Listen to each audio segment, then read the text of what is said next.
Hey everybody, happy Saturday night. Today is October 19th, 2024. We are across the pitch post-game show. This is going to be, unfortunately, the final post-game show of the season as the Philadelphia Union have failed to make the playoffs and have fallen to Cincinnati 2-1 at home. I'm joined by Todd, Lewis, and Jose. I almost said Jose Martinez, Jose Nunez at Super Park. Jose, I'll go to you first. How are you doing today, buddy?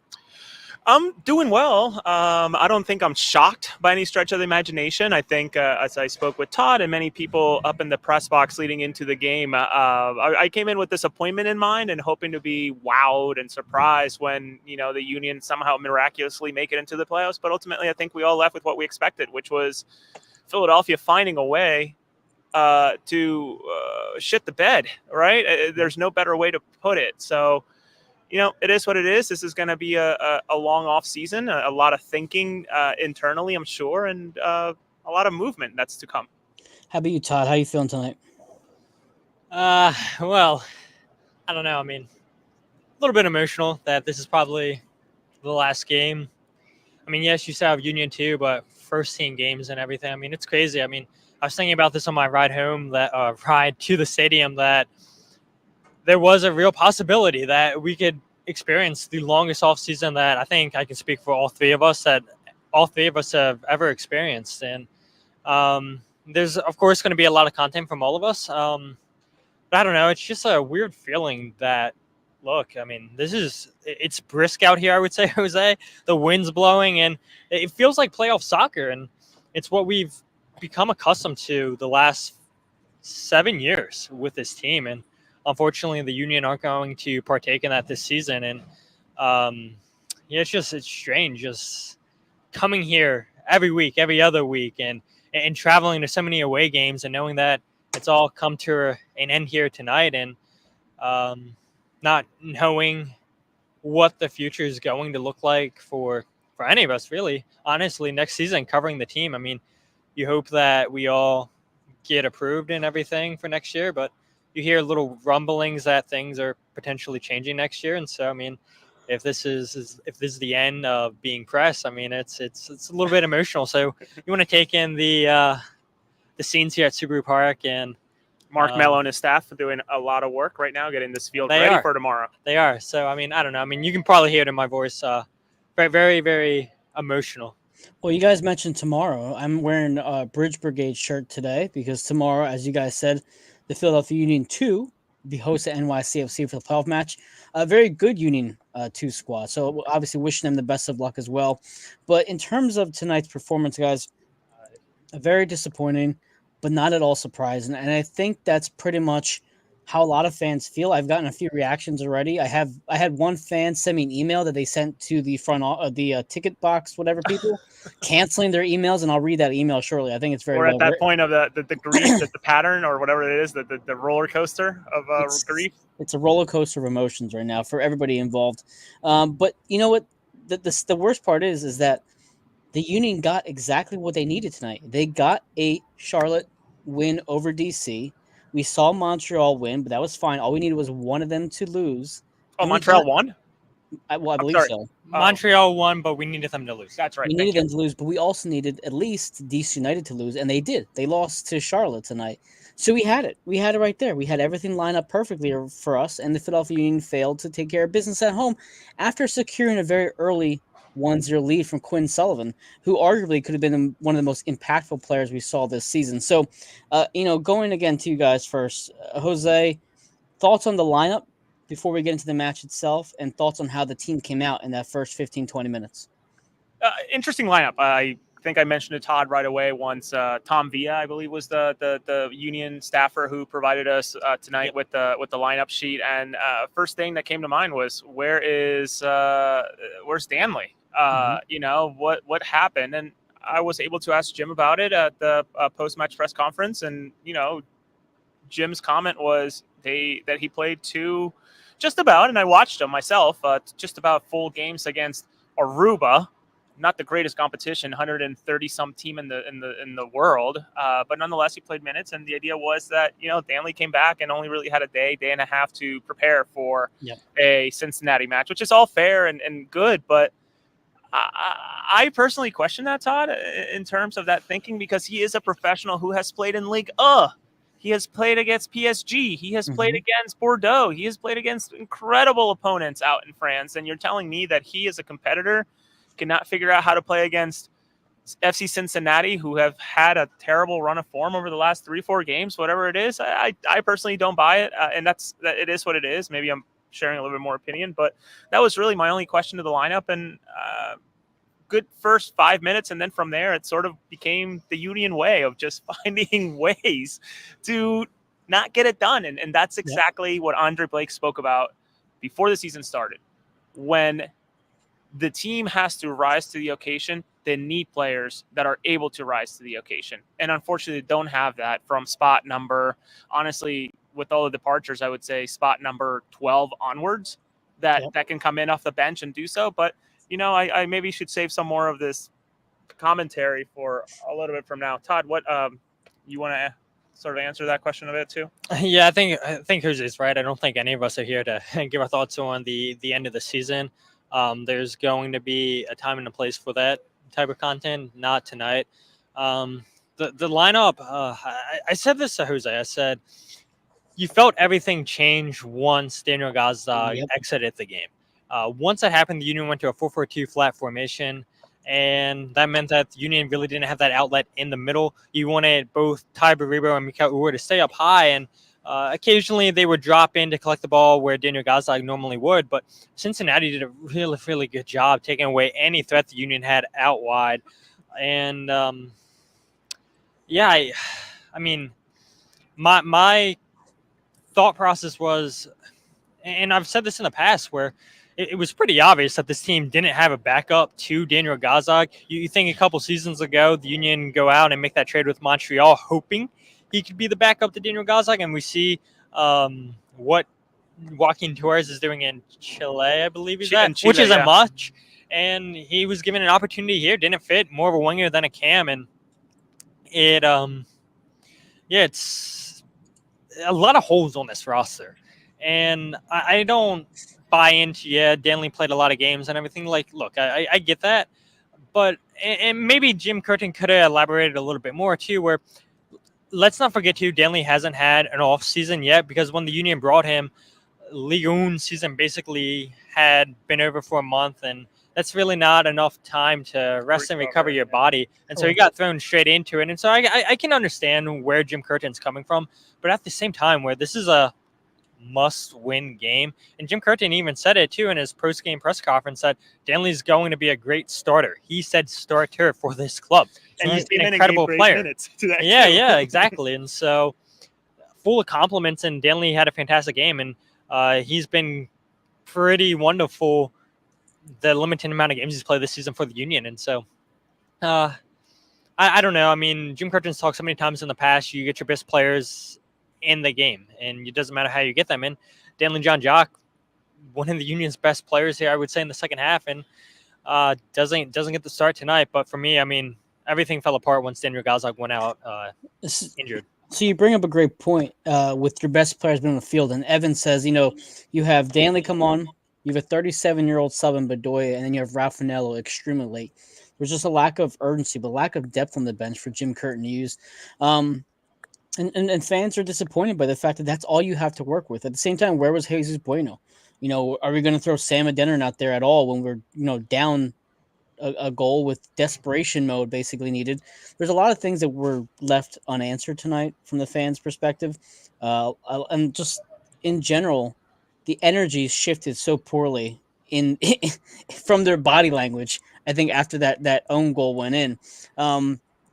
Did you guys talk to Glessens at all? Did they mention anything about Jacob after that own goal?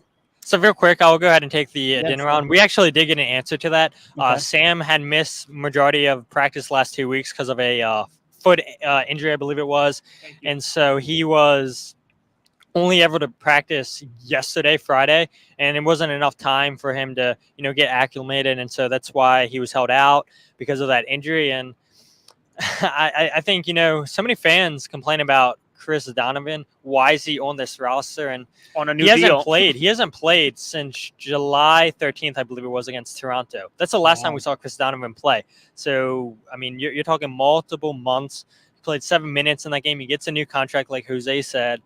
And yeah, I mean, Chris Donovan, Jim Curtin said pregame that, yeah, I mean, he gives you a lot of pressure and everything, and he's good to close out the game. But it's like, why did you give this guy a new contract? I mean, he has a hell of an agent. I'll say that to get him over $100,000 guaranteed and have a couple of years guaranteed on that contract. So hopefully he's investing his money well, because I think tonight's pretty clear and obvious that he's not an MLS player. He's not an MLS quality player. And if he was, he would have been out there on the field tonight when this team needed goals. But Todd, so you bring up a great point. You've given contracts over the last calendar year to Jesus Bueno, Jeremy Raffanello, and Chris Donovan. One of those players saw the field tonight in a must-win playoff match, and it was basically an irrelevant sub late in the game. I mean, that speaks volumes to where the team is heading, where their mindset is, and where they're evaluating and valuating their players. Because it just doesn't make any sense nothing I just said makes sense, is basically what I'm saying, because it's mind-numbing at this point to have that be a reality. Go ahead, Jose. Yeah, Jose and I mean, we got into a little bit of a discussion this weekend. I mean, no harm, no done. I mean, people have different opinions and everything. And I had said that I like the move because of depth. I mean, you need those type of signings. But Jose brought up a good point to me today where I said, I want to see the Union go out and get more MLS quality players that have experience in the league. And Jose said, if you're going to do that, then why give Raffanello the contract extension, which is a fair point. And I think Jim Curtin and Ernst Tanner would say, well, he understands our system. He knows how we want to play. But at the same time, like I said, everything changed once Daniel Gazdag went out. You needed a number 10 in there. I think that was clear. And so your choices at number 10 were Jeremy Raffanello or Kevin Sullivan. And let's face it, Kevin's 15 years old, and Jim Curtin was asked about that after the game. You could tell he didn't feel confident putting Kevin Sullivan out there. At least that's the way I took it, where he Probably said, either one of them. we took risk going to a back three. And I thought this was interesting. I don't know if you caught this, Jose, where Jim Curtin said, we are not a good team when we play in a back three. But how many times this season has Jim Curtin experimented with a back three? And part of that's because, he was forced to with injury, international duties and whatnot. But if you're not that confident in the back three, then why do we see it so many times this season? It's like, Jim Curtin says we want to get our best players out there in the field. And so Jamie Lowe at the time was one of the Union's best players. But if you want that confident, it's like, it goes back to the roster construction. It's a joke. And it's very tough. Okay, so we've seen what I thought was going to happen, Todd, is I thought that when Daniel Gazdag came out and I saw Danley coming in, I thought, okay, they're going to either put Quinn Sullivan or Jack McGlynn at the 10. I thought, because I don't like back the three in the back. We've all agreed with that across the year and obviously parts of last season. At least it kept a formation. You could rely on that formation. And to be honest, I'm kind of curious to see what Quinn or Jack would have done at the 10. I think Jack probably would have been the better option of the two. Considering how well Quinn has played on the right-hand side. Obviously, he had a great game today, was effective again today. And it would have given me what I wanted to see, too, with Danley and Quinn on either side of the diamond. It just seems like, why are we trying to force this weird formation, put Ua alone up top? It just didn't make any sense to me. I thought originally it was a 4-2-3-1, but you're saying it was more of a 4-2-2? 4-4-2 flat, yeah. Okay, great. Thank you. The one thing I will add, though, Mike, as we think about tonight's performance, I want to thank Vince, loyal fan of our work and joining us in the chat as well, was able to send me statistics on his car ride home. One player that I don't think we can truly criticize or blame too much, though obviously it's a team sport, etc., is Jack McGlynn. Another very, very good game from him. That incredible assist to find Quinn there, and Quinn obviously finishing what he started. Being so involved there in the upper right segment of the field. 8.5 finish on FOTMOB for, if you're one of those folks that likes to look at those metrics and that scoring. Jack had a great game. But I still sort of scratch my head at the whole idea of why not, why isn't Danley starting? And sure, Gazdag gets injured, but what's the point of this Raffaello contract if he can't come in at the 10, right? What is the point? And shoot, what's the point of Jesus Bueno if he can't come in and be another player that makes a difference after getting a new contract? So, listen, for what it's worth, just wanted to sort of share those thoughts. And it's interesting too, because I think you asked a question a couple weeks ago where Jim Curtin talked about, the season hasn't went the way that we wanted to go, and we couldn't get minutes for Jeremy Raffaello, we couldn't get minutes for Kevin Sullivan, and that might all be true. I'm not discounting that, but at the same time, it's like this is a perfect example tonight. Kevin Sullivan looks to be one of your most gifted attackers, maybe the most gifted attacker on the bench. And yes, he's 15 years old, but it's like you go with Danley John Jock, who I would say is a little bit more defensive. Alejandro Badori, who I do think is a little bit more attacking, but he's 37 years old. And then you go with Raffaello towards the end of the game. It's like, I don't agree with the substitutions when they happened in this game. And Jim Curtin, I think he was getting questioned pretty fairly in the press conference where he said, we were aggressive. We did take risks. We took a center back off and we played a 3 in the back, and we kind of went to a 3-4-3 formation where that's not us. We don't take those risk often, and that is us taking a risk. And I don't know if I'm Jesus Bueno, if I'm Chris Donovan, if I'm Sam Adeniran, I don't think Sam comes back next season. But somebody like Jesus Bueno, who had a fantastic season last year, and he's more defensive, but we saw all the goals that he was scoring last year. He was a good offensive player. And then this year, he scored 3 goals. He scored against Cincinnati. He scored against away too. So I mean, he has a knack for being in the right place at the right time, and to not even get a sniff. Somebody in the comment section can look and see the last time that Jesus Bueno played any meaningful minutes for the Union.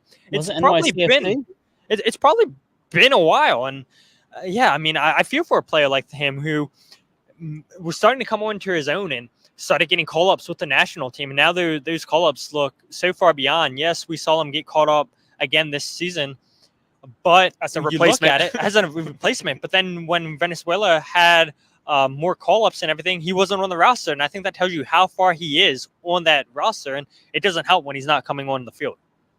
Well, I mean, you mentioned Kevin Sullivan, and I understand that you don't want to put a child into the match like this. But I say that respectfully. But at the same time, it's like, then why is he on your MLS roster? If you're not going to have the players as options, then why are they on there? He's more marketing than he is. I was going to say, I think it's contractual, and that's a damn shame. A lot of players, though, upset with Curtin tonight. I mean, in reality, let's talk numbers here. Jim Curtin has had a lot of matches that he needed to win to really cement his legacy and maybe win over the fans, and he's again lost a pretty big match. A lot of fans are upset with the fact that he's lost something that really could have propelled the Union further into the season, to the playoffs, etc. How much blame are you guys putting on Curtin for tonight's performance? Do you think that the team was ready? Do you think he was outcoached? Do you think that maybe the Daniel Gazdag injury was too much for him to handle? It should not be. I mean, Daniel, I don't think is the Union's best player by any stretch of the imagination on that roster. I think he's a good to great player, sure. But I don't think he's better than a Danley. Even in the limited time that we have seen, sure, he scores goals, and he has done a lot of that from the open field this year versus penalties, which is an anomaly for him as of late. But ultimately, I don't know that the Gazdag injury should be what breaks the back of this team on a must-win game. And obviously, we all saw as press, fans, etc., what broke the back of this team today and then for the season, which was mistakes galore. It's been the whole season. The Glesnes goal, the Chicago loss after being up 3-1, Miami loss after being You're a player up by two men. You find a way to lose, and you get scored on by a player who was part of your academy as well. So, and a college player too, if I'm not mistaken. Yeah, a collegiate player for people who look down on that for whatever reason. It was the mistakes, and again, a Daniel Gazdag injury, an Andre Blake injury, or international duty should not be the reason why this team's season gets broken. I think you see, what is it, 60, 65, 66% of the league makes it into the playoffs, and the Union couldn't figure out how to sneak into that and have to also rely on results, which they got, is sort of a damning truth of what's wrong with this team, which is the mistakes in the roster. Can I change directions of the show completely? This just came into my mind. Is it concerning to either one of you guys now looking at the matchup between Pat Noonan and Jim Curtin that Oh, Pat yeah. Noonan now has 5 wins, 2 draws, and 2 losses against Jim Curtin. I mean, he has his number completely. And there's a guy who knows the Union better than I would say anybody in MLS because he was on that coaching staff. And look at how little the Union have changed since Pat Noonan's been here. And look, I think Cincy. this was with Cincinnati. Yeah. Yeah, I mean, it was asked, I think, to Tata Martino, I believe it was, when Inter Miami was here. Mhm. With him coaching Atlanta United previously in the past, how predictable are the Union where they really haven't changed that much? I mean, everybody knows they're going to press you. They're going to play the 4-4-2 diamond. How predictable that formation is, and you look, the Union just don't have an answer whatsoever to Pat Noonan. And this Cincinnati team was not great. I think 2 wins in the last 10 games, something like that, came They've into been tonight with a on the 3-game downside. losing streak. I mean, Mhm. they haven't been in the greatest of form whatsoever. But Pat Noonan seems time and time again has Jim Curtin and the Philadelphia Union's number. Hey, Mike, one thing I want to add is the only 2 players that Alvis Powell, a player who left the Union 2.5 years at this point, has not ever seen or been a teammate of, I should say, are Who? Ty Baribo and Danley. Really? That's how stale this roster has been player-wise. Those are the only 2 players across that bench, and sure, some of the homegrowns, but I'm sure Alvis Powell had an idea of who Kevin Sullivan was, maybe in a way, et cetera, just being in the organization. But on the field, once Alvis Powell came in, the only 2 players that he never shared a field with were Danley and Bariba. That says a lot. Listen, the fans are coming in volumes on the comments. I appreciate them getting them all Thank up. you guys. Thank you Thank so you. much. I'm sure people are fired up. No, shit. Remember the 6-0 stream? Listen, I'll read a couple things. So I was texted by somebody who said they were happy they didn't go to the game. Our friend Joe's in the comments here is happier that he's at a band out, like a marching band outing at his high school rather than at this game right now. That's how fans felt That's tonight. so bad. They felt like, hey, you know what's better than going to a Union game that could put you in the playoffs? Let's just sit on our couch or go to Drumline. a band match. relax. Let's go right here. And I'll read, like I said, one of our followers sent me an email when he canceled his season tickets today. I'm not going to read the whole thing, but basically, he said, "I'm just plain sad. I feel it is a duty of any true supporter to help the club fix mistakes. However, you cannot fix something or someone who doesn't see anything wrong." When I read his email, that was the part that stood out the most. Does this club feel like anything is wrong?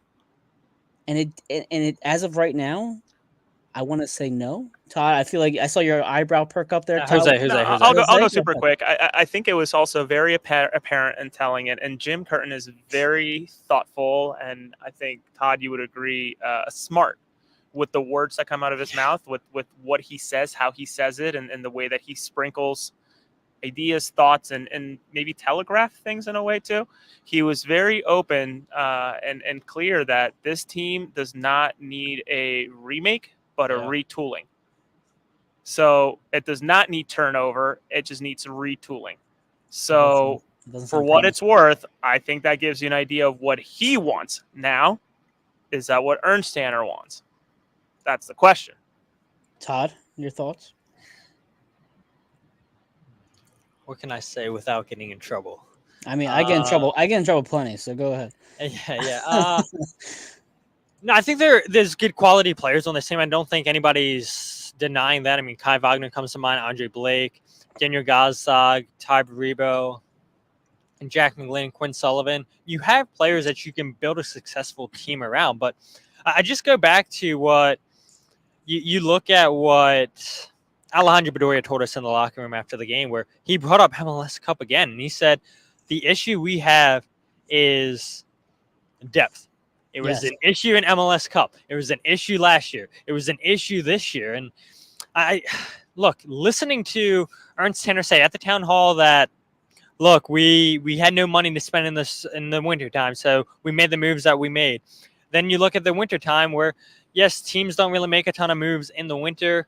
I mean, in the summertime, because players take time to get acclimated, blah, blah, blah, blah, blah. And the market, the structure of Yeah, it. yeah, the market. Season, With MLS's window shutting before every place else in the world. And I forget who talked. Chris Albert actually talked about this, where he said that it's even more difficult for MLS teams to get deals done in the summertime because the selling teams are waiting for other offers to come down because they know that the window is still open and they want to start a bidding war. And so if MLS isn't giving their best of the best offer, teams can wait until they get a better offer. And so that doesn't do MLS any good. And Chris Albert said, you don't want to get into a situation where you're overspending for a player, but that's kind of where MLS is set themselves up in the summertime. And we saw them break rule changes during the summer. And now with a whole winter, you hope maybe they change where the transfer window lines up in the summertime. But I think there's quality players on this team, but there's got to be more quality level starters. You look at somebody like Jacob Glesnes, Jack Elliott. Those guys knew nobody was coming for their position, no matter how many errors they had, how many mistakes they had this season. Daniel Gazdag, come on. Daniel Gazdag, he knows that nobody's there taking his job. Mikel or Ty Baribo, they're saying, yeah, we're fine. I mean, there's so many players on this team that say, hey, look, it doesn't matter how poor I play. My job's safe because who's behind me to take my position? And the answer is nobody. Listen, competition is great. Iron sharpens iron, which is actually a thing that I brought up earlier this season, one of our podcasts we've had. When the top team is constantly playing against Union 2 or non-MLS caliber players in training, how much does that affect them when it comes to real life games? Does it have that issue there? So I know depth's a big thing. People are going crazy right now saying Curtin should be out. The comments coming out. I'll post them as they come. Curtin will be here next year. I can almost guarantee 100%. I mean, he was asked about his contract in the press conference, and it got some looks. It did, really?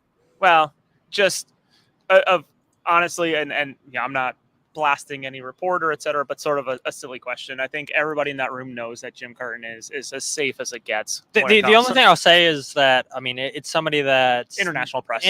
Exactly. They don't really have a feel on the club. So, I mean, I understand that. I mean, any place else, I guess it's a fair question. But if you're just getting around to covering this team, I mean, you don't have your finger on the pulse, and I understand. You can get that, right? Yeah. I mean, look, I said it on my podcast at the beginning of the season that any manager that doesn't make the playoffs where 62% of the league makes it should automatically be fired. And I'm not saying Jim Curtin should be fired. He's not going to be fired.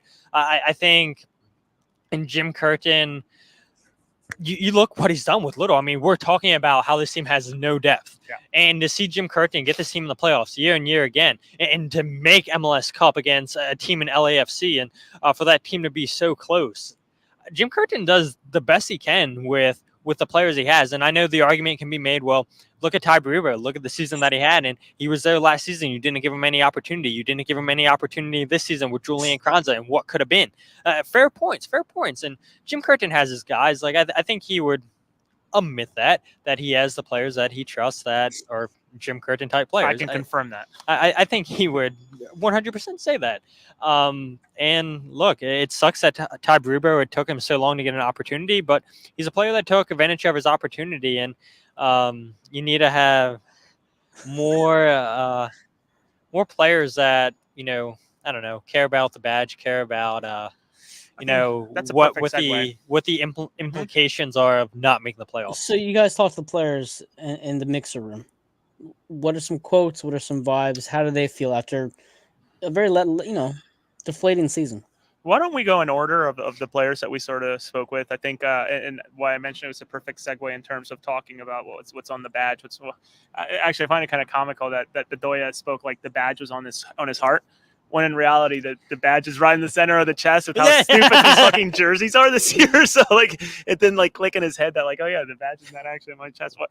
Anyway. I mean, Bedoya, to be fair, is set right here too. So it's like, come on, what are we doing with these ugly jerseys? The first player I think that it's probably worthwhile talking about. And I was surprised, honestly, that Kai Wagner was rolled out for us to talk to, and he gave us candid as a conversation that I think you can expect. And honestly, he has given us press members bangers throughout the season, enough to get me in trouble, get him in trouble. I think he even alluded to it, getting in trouble. But he spoke about how, and I'll have to go through the quote exactly, but this team needs more than just homegrowns. The homegrowns are great. The homegrowns are awesome. Sexy Hoagie likes you, Todd, by the way. She mentioned she likes the Toddcast. She does. He's single. But Kai was very open that this team needs more. And of course, he didn't want to go into too much depth because he's already done so before, during, and now I guess after the season. But nonetheless, I think Kai was just very, very clear that the team needs more. And when I asked him about, with potentially players like Bedoya leaving, what type of weight does that put on him to become a better leader, a better example, especially with the tenure that he's got? He was very open that, I need to continue to grow. I need to continue to leave it on the field and continue to be a leader in the work that I do. Does that mean that he's going to yield as a captain? I highly doubt it, considering the situation he found himself a couple of, well, I guess it was just last year. I doubt it, but nonetheless, his numbers speak for themselves. He is a player that provides and does the work, and he wants more. I think he even mentioned, I just hate how guys go straight to their phones and not get upset after this, right? He didn't name any names, but I think we can all sort of figure out who it was. But nonetheless, Kai was an unbelievable. Bedoya said the same thing too. Yeah, Bedoya mentioned that about this new generation.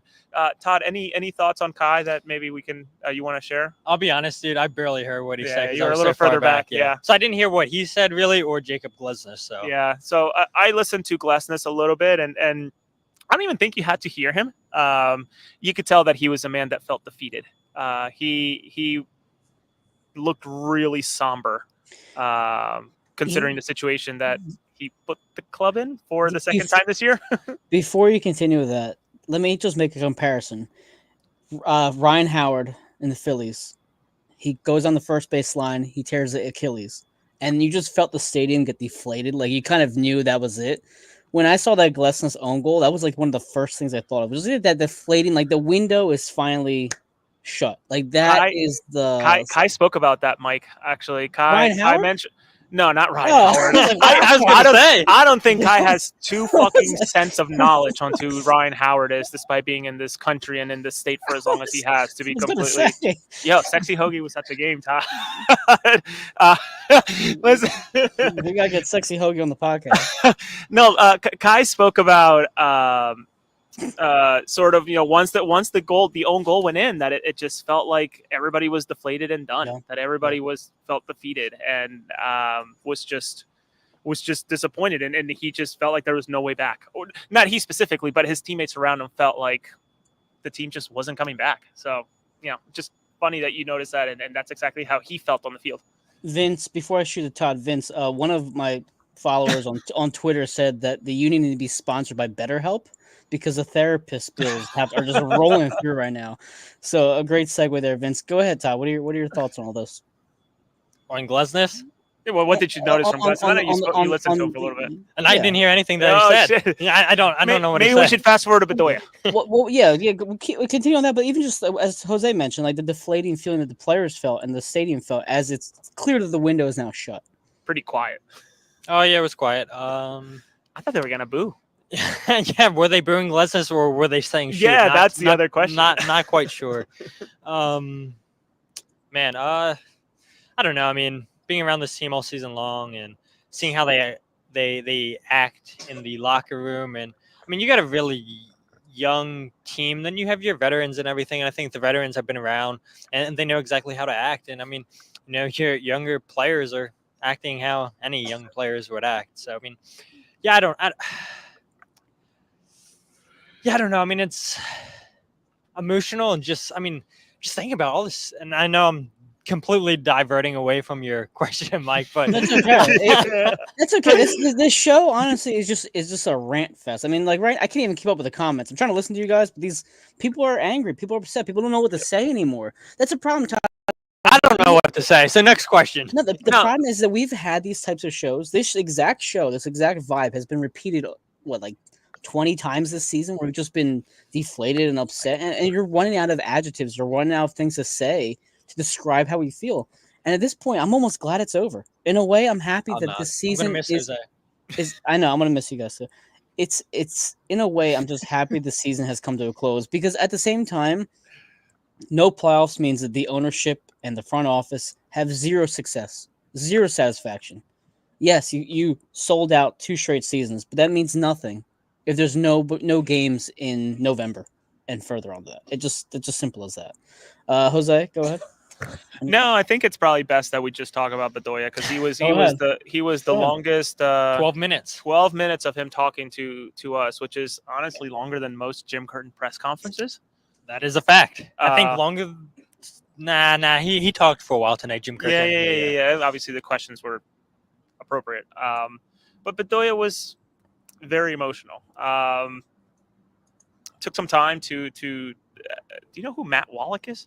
I saw that too. I was gonna Google him after the show. Well, you gotta Google who this person is. But Bedoya was talking to somebody, working through a conversation, and looked and sounded emotional, in my opinion, and was very quick to say, I'm emotional tonight.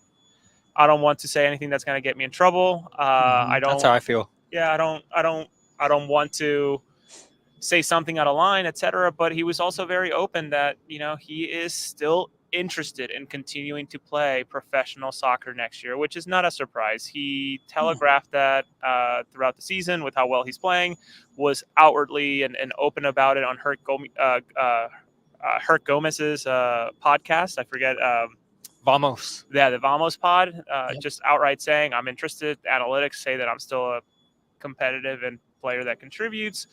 But it continues to feel, and I have no inside information, it continues to feel like Bedoya is not going to be here next year. And that's going to be something I've been sort of, mentioning to you, Mike, specifically ever since we met 2.5, 3 years ago.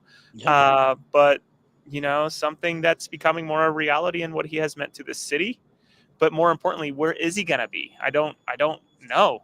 East Coast, West Coast.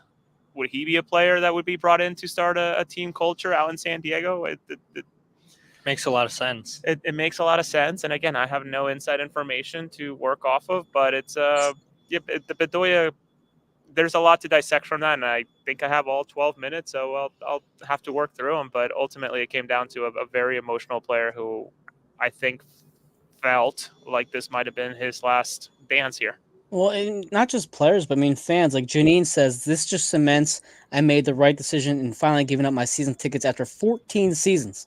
I can take losses for sure. I can't take lack of heart and lack of drive. And like I said, the email that I sent you guys from the guy who canceled the season tickets, he's been a fan since 2014. So you have people who've been here for a long time just saying, you know what, I've had enough. Enough is enough. Again, the comments coming in, what an embarrassing season. Bedoya said specifically a few years ago that it would be great to retire in Miami. Maybe he joins the Messi brigade. I don't think he knew that Messi was coming into town, because unfortunately, Bedoya is not Argentine, so he probably doesn't fit there with the way that they scout and bring players. And do Argentines and Colombians get along? I don't think so, right? I don't know. Todd, what did you think about the Bedoya? Yes, thank chat? you, Well, actually, Bedoya, and this is going to blow your mind, Mike, and everybody else listening. It blew my mind. I think you too, Jose. He came out with a banger and said, we've had more wins this season with me in the starting lineup than me not in the starting lineup. I did not know that. So I don't know if it's true. I believe him. I mean, there's a guy on the Vamos podcast. He talked about doing having a team look at all his stats and everything, and talking about how he's still a good offensive player. And I went and checked it myself. I was like, holy crap! Like he is in the top 5 in a lot of categories for the Union. Like he's still contributing offensively. And so what does that tell you about this team? Well, you have more wins with a 37-year-old Alejandro Bedoya than you do with Bedoya coming off the bench. I mean, that's an issue in itself, in my opinion. And I've also thought this too. It's like the leadership, the cohesion on the field when he's not out there, it looks a little bit lost. And that's a big issue, in my opinion. It's like Bedoya's not going to be here forever, and this potentially is his last season. And so this club has an Alejandro Bedoya issue, like where they don't know how to play without him. And I think it's a compliment to him for just how professional he is as a player, where he gets the best of his teammates, and he's always in the right place, right position. And yes, he's a little bit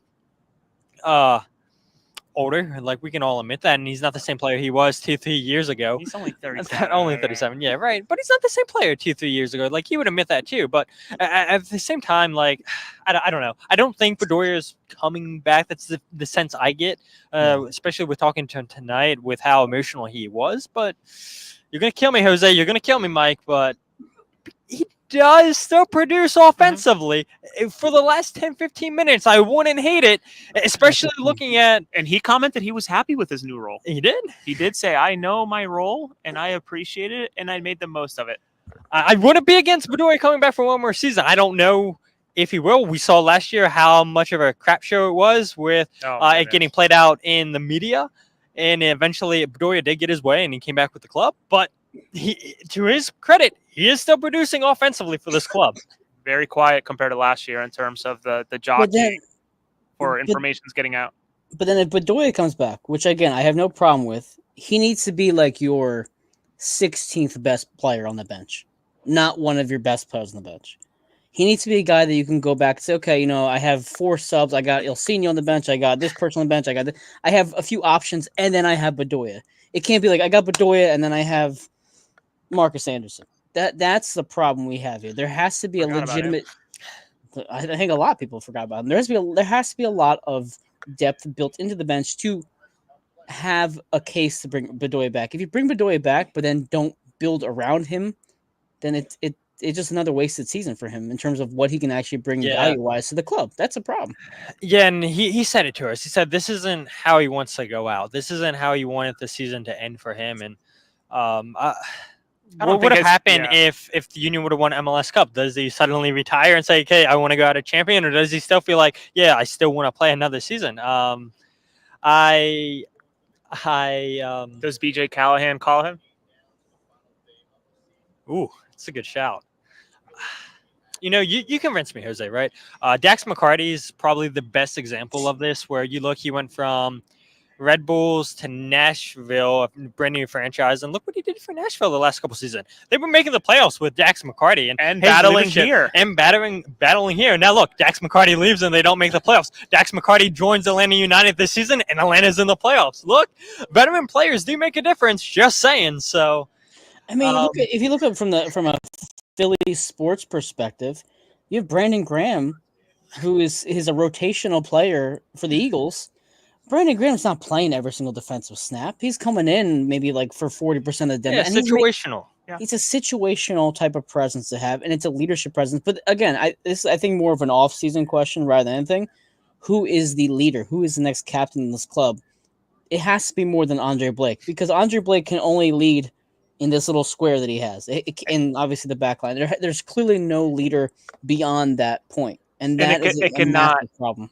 Mike, it cannot be Glesnes. I mean, I know he shared captain duties. Let's talk about that. Look, I know Andre Blake's probably he is the backup captain, but and maybe it doesn't make a big difference, but you cannot have your goalkeeper be your captain. I mean, look, anytime there's a foul on the field, you want your goalie coming all the way out of the goal, because keep in mind that the captains are the only ones that are supposed to talk to the referee. So you want Andre Blake coming to the halfway field, to the touchline, talking to the referee because of a foul? I don't. And I think, man, I don't know who I would want to be. Kai Wagner? I would argue. No, I would have argued. Me personally, I would say Jack Elliott, but I don't think Jack Elliott's going to necessarily be back. And if he is back, I don't think he would be the choice amongst the club. You want somebody that's vocal.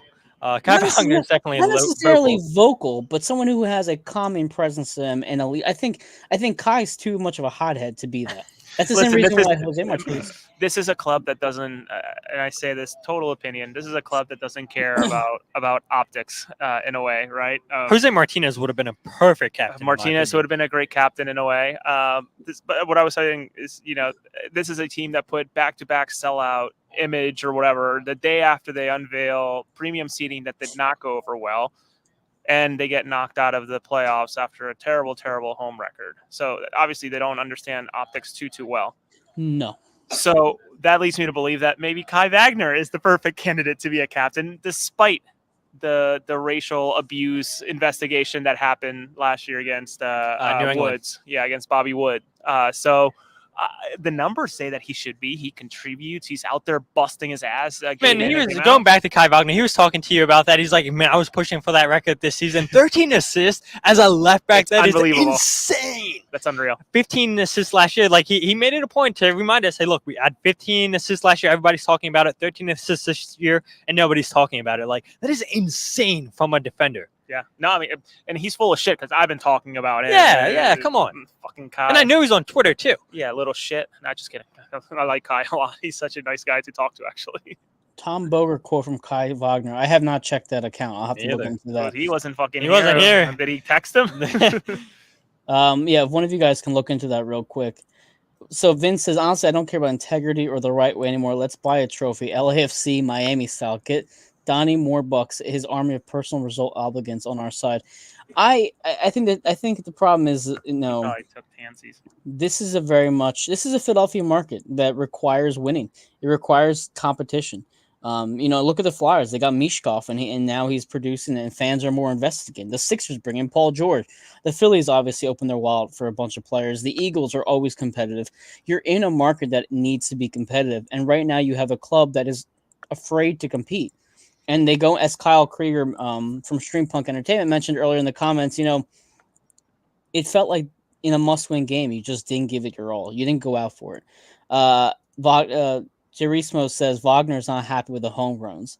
I think a lot of players might feel that way, and I think a lot of fans feel that way too. The homegrowns are great in terms of just like what you can build as a depth piece, but they're not what you can build a first team around. Simple as that. It's very clear this season that the Union have focused more on their Union 2 squad than they have on their actual first team.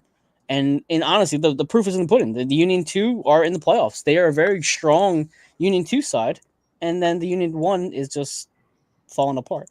Jose, Todd, any other comments? I saw the commentary from Kai, and honestly, it's something that I think we mentioned earlier in terms of him not being happy with the generation of homegrowns or the homegrowns, whatever you want to call it. Wow, it's been an hour since we talked to the players. It does not feel like that. Well, we've been talking with Mike for 47 minutes, so there's that. But, he wants players that want to win. He doesn't want players that go into the locker room after a loss like today and just carry on about their day. He wants people that are pissed off after losing a match like today. And we don't know what that locker room looks like, but Kai certainly does, for what it's worth. Is this the quote that Matthew's posting right here? Yeah. Okay, so Matthew's posting this. I'm assuming this is what Kai Wagner said to Tom. Or I have the audio, and I'll cut it and post it in a little bit. Okay, so the quote is, for people who aren't watching, I saw too many players in the locker room who probably don't care that we get out of the playoffs. That's something that really pisses me off. And I think this is a generational thing more than anything. I mean, the new generation is very different than what we are as young 30-year-old men. I think we can all agree in all different walks of life. This new upcoming generation has a different take on work ethic and perseverance. And maybe because it's a microwave society and we live in something where it's like you click your fingers and it's there immediately. Whereas we had to go to the library and look up stuff in encyclopedias. And we didn't have Chat GPT to write a report for us. So we weren't doing TikToks of I'm a savage, bougie something. What was that song? Is that Megan Thee Stallion? Yeah, well, we're not doing TikToks like they are now. So it's very different for sure. That's extremely different. But Jose, to your point, we have talked for about 50 minutes.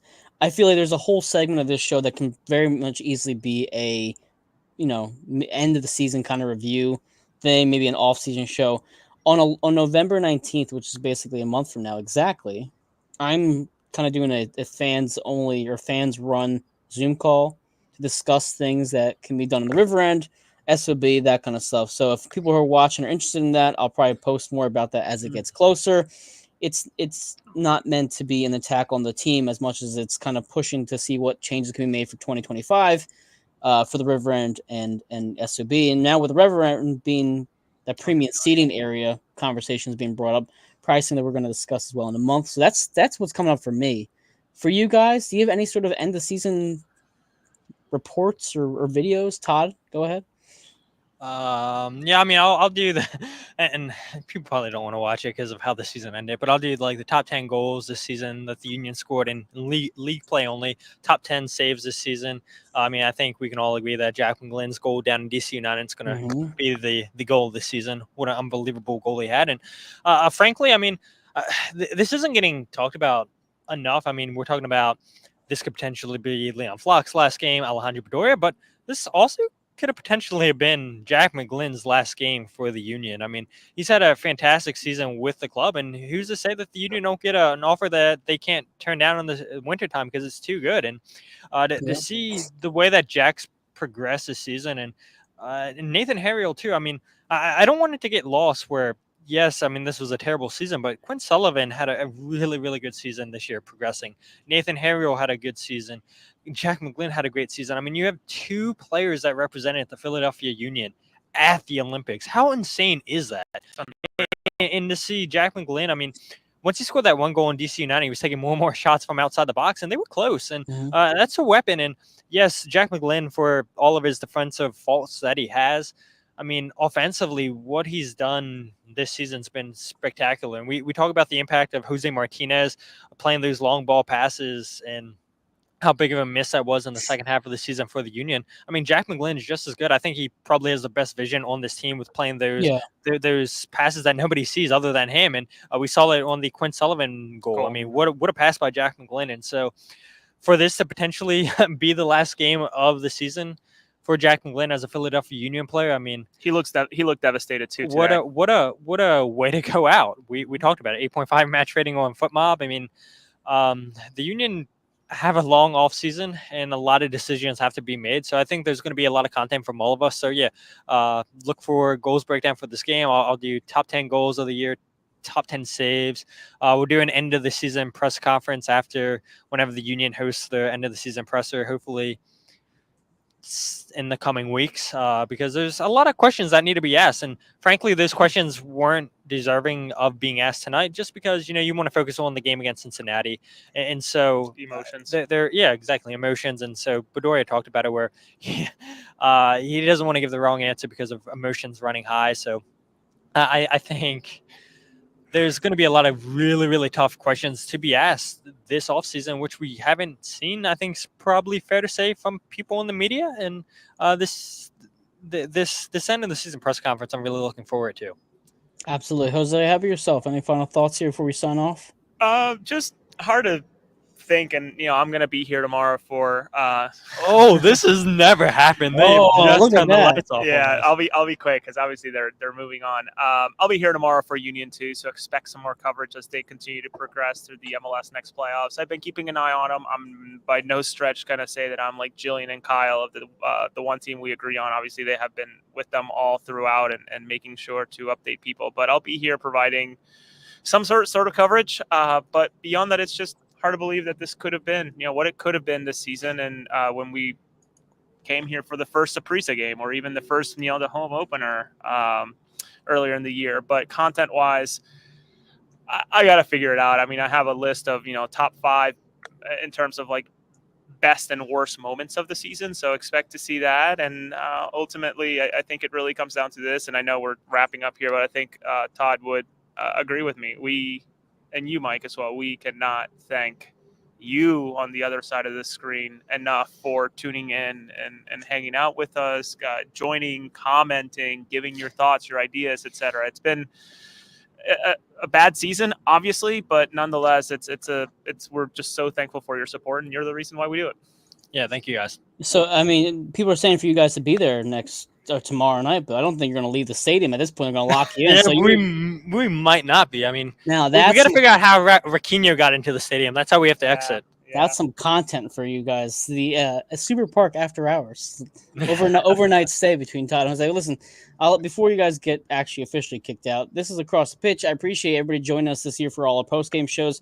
We never really did one, I think, maybe this before this season. So it seems like everybody kind of enjoyed it. I expect to do these again next year. Janice, Val, Jillian, all these people who've joined us again. We really appreciate Vince. I'll be at the stadium again tomorrow too. So if you guys see me, say hello. Jose, I have my stuff to get from you, by the way. Don't forget them. Kyle and Jillian have a t-shirt for me as well. So I'll be getting like basically a small wardrobe tomorrow. But again, thank you guys. We'll be doing a few shows over the off season. If you have ideas for content you want to see, please DM us, text us, whatever, ask us in person. We're pretty much open to ideas, and DMs are open. DMs are open. No, literally, my DMs are open. You would not believe how many people share information that it's actually pretty helpful. Yeah, exactly. So appreciate it, guys. Go Union and Union 2 tomorrow. Let's get a big win. Thank you All so right, much, guys. guys. Doop.